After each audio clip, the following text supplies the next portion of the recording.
నమస్తే అండి, మీ సతీష్. తప్ప తాగి బలుపుతో ర్యాష్ డ్రైవ్ చేసి అమాయకుల ప్రాణాలతో ఆడుకునే వాళ్ళు రోజు రోజుకి పెరిగిపోతున్నారు. ఇలాంటి వాళ్ళని ఏం చేయాలి అని మీరు అనుకుంటున్నారో కామెంట్లో తెలియజేయండి. మన దేశంలో ఎలాంటి దౌర్భాగ్యకరమైన పరిస్థితులు ఉన్నాయంటే, పీకల దాకా తాగి ఎవ్వడి మీదైనా వెహికల్ ఎక్కేస్తే ప్రభుత్వం, పోలీసులు మనకి చెక్కేస్తారు అనే భయం తాగుబోతులకి ఏమాత్రం లేదు.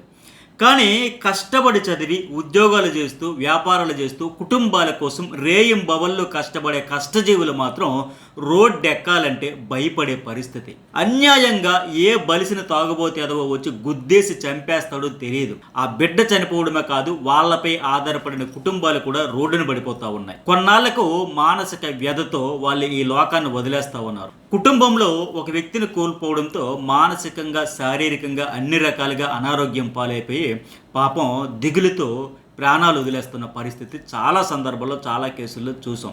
వీళ్ళు ఎంతమందికి పంజగుట్ట ఫ్లైఓవర్ పై నుంచి ఒక కారు, డ్రంక్ అండ్ డ్రైవ్తో వచ్చే కారు పడిపోవడంతో ఒక ఫ్యామిలీ, చిన్నారి 9 ఏళ్ల రమ్య, వాళ్ళ తాతగారు, వాళ్ళ బాబాయ్, అట్లాగే ముగ్గురు చనిపోయారు. అదే ఫ్యామిలీలో 3 తరాలకు చెందిన వ్యక్తులు ఈ లోకం విడిచి వెళ్ళిపోయారు. అలాగే ఆ చిన్నారి రమ్య తల్లి, అట్లాగే ఇంకో బాబాయ్ కూడా అనేక రోజులు ఆసుపత్రి పాలయ్యి కోలుకున్నారు. కానీ వాళ్ళు ఎప్పటికీ డిమాండ్ చేస్తున్నది ఒకటే, ఇది 2016లో జరిగింది ఇన్సిడెంట్, బట్ ఇప్పటికి కూడా రమ్య యాక్ట్ అనేది ఒకటి తేవాలి. ఇలా డ్రంక్ అండ్ డ్రైవ్తో అమాయకుల ప్రాణాలను తీసే వాళ్ళకి కఠినంగా శిక్షించాలి అని డిమాండ్ చేస్తా ఉన్నారు. మీరు ఎంతమందికి ఈ కేసు గుర్తుందో ఖచ్చితంగా కామెంట్ అయితే చేయండి. ఇప్పుడు లేటెస్ట్గా రాజమండ్రిలో మెడికల్ స్టూడెంట్ ప్రియాంక కూడా ఇలాగే బలైపోయింది. తప్ప తాగి దూసుకొచ్చి కారుతో ఆమెను గుద్దేశారు.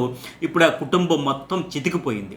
వెంటిలేటర్ పై ఉన్న కుమార్తె బతుకుతుందో లేదో తెలియక ఆమె తల్లి కూడా ఐసీయూ పాలయ్యింది. వ్యవసాయం చేస్తూ 3 ఆడబిడ్డలను పెంచి పెద్ద చేసి చదివించుకున్నది ఇలాంటి తాగుబోతులకు బలివ్వడానిక? నేను ఆడబిడ్డలను కన్నది, పిల్లలను అల్లారు ముద్దుగా పెంచుకోవడమే మేము చేసిన తప్ప? మా వల్ల ఎవరికి ఏం అన్యాయం జరిగింది? చదువుకొని ఒక మంచి డాక్టర్ అయ్యి సమాజానికి సేవ చేయాలనుకోవడమే మా అమ్మాయి చేసిన నేరమా అని ప్రియాంక తండ్రి వెంకటేష్ గుండెలు బాదుకుంటున్నారు. ఇప్పుడు ఎన్నాళ్ళు ఈ పరిస్థితి?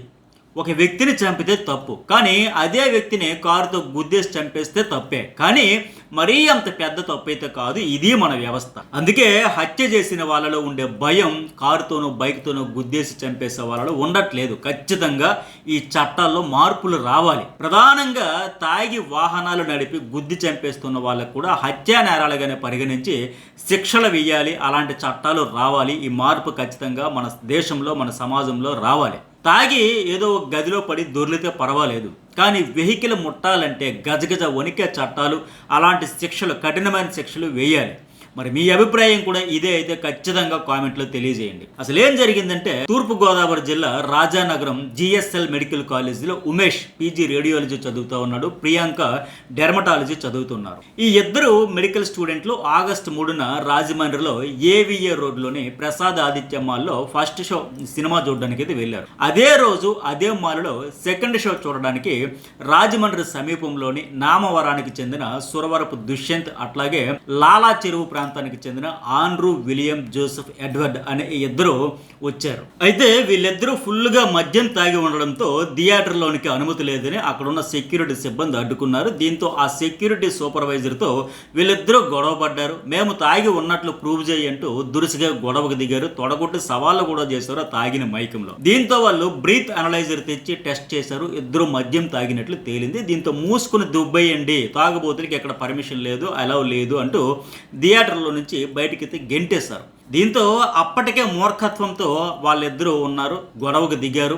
ఇంకా అనుమతి ఇవ్వకపోవడంతో, అవమానంతో, కసితో రగిలిపోతూ అదే స్పీడ్తో ఆ పార్కింగ్లోనికి వెళ్ళి తమ కారు తీసుకుని చాలా ర్యాష్ డ్రైవింగ్ చేస్తూ బలిసి కొట్టుకుని బయటికి దూసుకొచ్చారు. అప్పుడే ఆ మాల్లో నుంచి స్కూటీపై బయటికి వెళ్తున్న ఉమేష్ ప్రియాంకను వెనక నుంచి ఫస్ట్ లైట్గా గుద్దారు. పొరపాటున తగిలి ఉంటుందని వాళ్ళిద్దరు కూడా వెనదిరిగి చూసుకున్నారు. అయ్యా కాస్త చూసుకొని డ్రైవ్ చేయండి, నెమ్మదిగా రండి అనే మాదిరిగా వాళ్ళకి రియాక్షన్ అయితే వచ్చింది. వీడియోలో మనం చూస్తా ఉన్నాం. ఈ తర్వాత మళ్ళీ రెండోసారి గుద్దారు.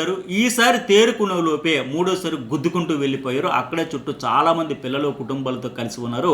అందరూ చూస్తూనే ఉన్నారు. కానీ ఆ ఇద్దరు ఎదవలు మాత్రం మత్తులో గుద్దుకుంటూ వెళ్ళిపోయారు. తీరా చూస్తే ప్రియాంక కింద పడిపోవడంతో ఆయన తలపై నుంచి కారు ఎక్కించుకుని వెళ్ళిపోయారు. వెంటనే చుట్టుపక్కల వాళ్ళు వచ్చి ప్రియాంకను, ఉమేష్ ను హాస్పిటల్కి తరలించారు. కానీ అప్పటికే జరగాల్సిన నష్టం జరిగిపోయింది. కారు నడుపుతున్న సురవరపు దశ్వంత్, అట్లాగే ఈ జోసెఫ్ ఎడ్వర్డ్ కనీసం కారు ఆపకుండా వేగంగా దూసుకుంటూ అక్కడ నుంచి నుంచి వెళ్ళిపోయారు. ప్రియాంక పరిస్థితి విషమంగా మారడంతో సికింద్రాబాద్లోని కిమ్స్ ఆసుపత్రికి తరలించారు. ఆమె ఆరోగ్య పరిస్థితి అత్యంత విషమంగా ఉందని అక్కడ డాక్టర్లు చెప్పడంతో ఇప్పుడు అంతటా ఆందోళన నెలకొంది. ఆవిడ ఖచ్చితంగా త్వరగానే కోలుకొని మళ్ళీ నార్మల్ లైఫ్ లీడ్ చేయాలని అనుకునే వాళ్ళందరూ కూడా కామెంట్ అయితే పెట్టండి. నిజంగా ఇది అత్యంత బాధాకరం.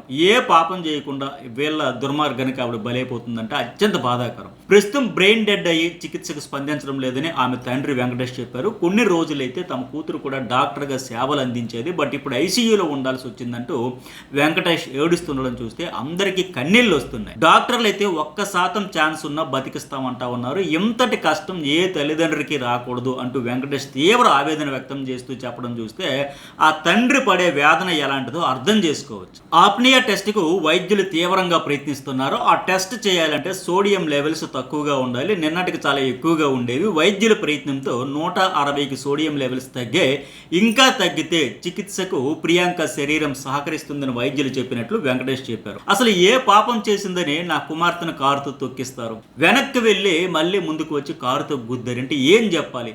ఇలాంటి అన్యాయం ఎవ్వరికీ ఈ దేశంలో జరగకూడదు అంటూ కన్నీరు మున్నీరయ్యారు ఆయన. వెంకటేష్ ఒక సాధారణ రైతు. తెలంగాణ గద్వాల్ వాళ్ళ స్వస్థలం. కర్నూలులో 30 ఏళ్ల పాటు ఉన్నారు. ఈ మధ్యన హైదరాబాద్కు మారారు. 3 కూతుళ్లలో పెద్ద కుమార్తె ప్రియాంక కష్టపడి మెడికల్ పీజీ సీట్ సాధించింది. ఫస్ట్ ఇయర్ చదువుతుంది.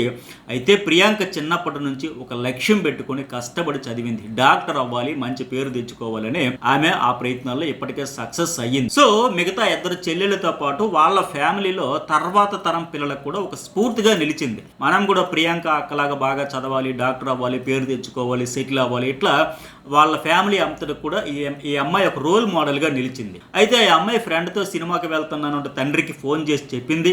ఆ తర్వాతే ఈ దారుణం జరిగింది. అలాంటి ఆమెను ఇప్పుడు చావు బతుకుల మధ్య చూడాల్సి రావడం నిజంగా అత్యంత బాధాకరం. ఇలాంటి దుఃఖం ఏ తల్లిదండ్రులకు రావద్దు అని కుమిలిపోతా ఉన్నారు. అసలు నా కూతురు చేసిన తప్పేంటని ప్రశ్నిస్తూ ఇంత దారుణానికి ఒడిగట్టిన వాళ్ళను నడి రోడ్డు మీద శిక్షించాలని డిమాండ్ చేస్తూ ఉన్నారు. పోలీసులు కూడా మొదటిది మామూలు యాక్సిడెంట్ కేసు అనుకున్నారు. కానీ సీసీ ఫుటేజ్ పరిశీలించాక వాళ్ళు ఉద్దేశపూర్వకంగానే ఒక్కసారి కాదు ఏకంగా 3 సార్లు ఢీ కొట్టినట్లు అర్థమైంది. అందుకే హత్యాయత్నం కేసు నమోదు చేశారు.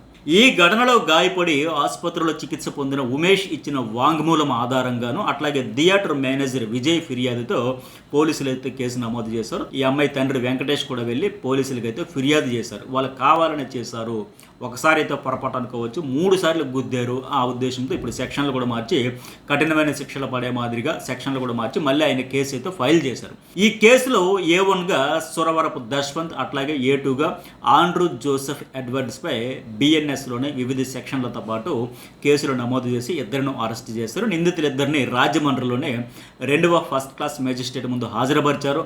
న్యాయమూర్తి వాళ్లకు ఈ నెల 21 వరకు రిమాండ్ విధించారు. ఇద్దరు ఇప్పుడు జైల్లోకి వెళ్ళి బొజ్జున్నారు. కేవలం తాగి వచ్చారని సినిమాకు అనుమతించకపోవడంతో ఆ కోపం రోడ్డుపై వెళ్ళే వాళ్ళపై చూపించారు. ఇలాంటి బలిసి కొట్టుకునే వాళ్ళని ఏం చేయాలి? నిజంగా చట్టాలకు పదును పెడితే వీళ్లకు కోసి కారం పెట్టాలి. అంత దారుణం చేశారు. వీళ్ళిద్దరి బిహేవియర్ ఆ సీసీ కెమెరాలో చూస్తుంటేనే చాలా తేడాగా ఉంది. ఫుల్గా దాగేసి ఊగుతూ ఉన్నారు. ఈ వీడియోపై మీ అభిప్రాయం ఏంటనేది ఖచ్చితంగా కామెంట్లో తెలియజేయండి. ఇలాంటి మరిన్ని వీడియోస్ కోసం మన ఛానల్ అయితే సబ్స్క్రైబ్ చేసుకోండి.